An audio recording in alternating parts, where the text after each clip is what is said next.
O Museo de Artes do Gravado alberga dende hoxe a exposición de Yolanda Carvajales a procura da luz.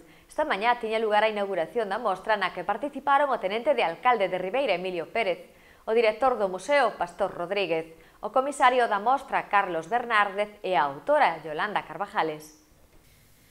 No ato de inauguración da mostra formada por 3 series, puntos de agarre, puntos dende o corazón e puntos de abrazo, Yolanda Carvajales estivo arroupada por familiares e amigos. Tamén contou con representación do Concello de Ribeira. O tenente de alcalde acudiu ao acto para ratificar o apoio do Concello aos artistas e á cultura. A parte, a colaboración cos artistas é primordial, así se fixo hasta ahora e así o seguiremos facendo mentre nos esteamos.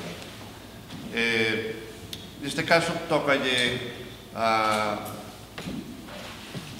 nosa compañera artista Yolanda Carvajal, que temos aquí a súa obra A Procura da Luz. Estuve vendo algunhas das súas obras e desde logo, son impresionantes. Tamén incitar a nosa xente, a xente de Ribeira, a xente dos outros ayuntamentos que veñan aquí, que a miren, porque é unha gran oportunidade de ver esta obra e que non se perdan a oportunidade de verla. O director do museo, Pastor Rodríguez, afirmou que para o museo é unha honra contar con esta mostra nunha das súas salas. Os gravados realizados cunha personalidade inconfundible, destacou, e cunha técnica denominada maneira negra. Unha artista, Yolanda, unha artista detallista no trazo, cunha forte carga simbólica en moitas das súas obras, logrando sempre ir máis lonxe do evidente.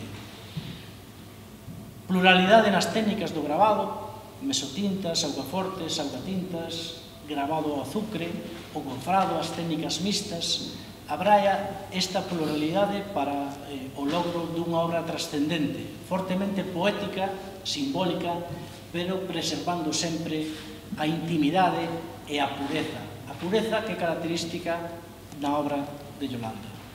Non quero rematar sen aludir á técnica esencial do que se mostra aquí, que é unha técnica na que é mestra Yolanda, que é a mesotinta ou a coñecida como maneira negra. Carlos Bernárdez destacou a importancia do Museo do Gravado, recoñecido internacionalmente, e tamén o espectacular traballo técnico na obra de Yolanda Carvajales. O director facía mención á obra de Yolanda en dous sentidos, non?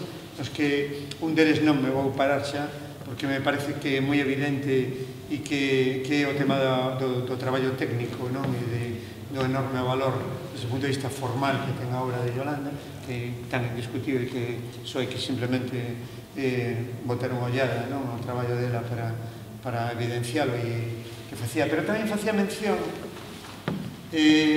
ao tema simbólico, non?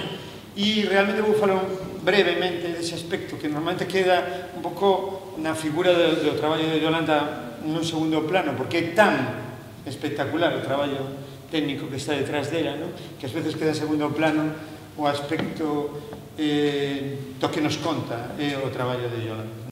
A artista de orixe ourensa e nada en Caracas, é licenciada en Belas Artes pola Universidade de Salamanca. Conta no seu haber con numerosos premios, entre eles a 5ª edición do Premio Atlante do Gravado de Artes. Yolanda Carvajales utiliza nos seus gravados imaxes que lembran o mundo visual codificado na tradición pictórica, en esencial con alusións mitolóxicas ou de historia da arte, recreada pola artista en variadas obras. Non se utilizan como simple cita, senón que a gravadora acaba con convertelas nun mundo extremadamente persoal. Os seus gravados representan esteas de forte carga onírica e cun pulo vital.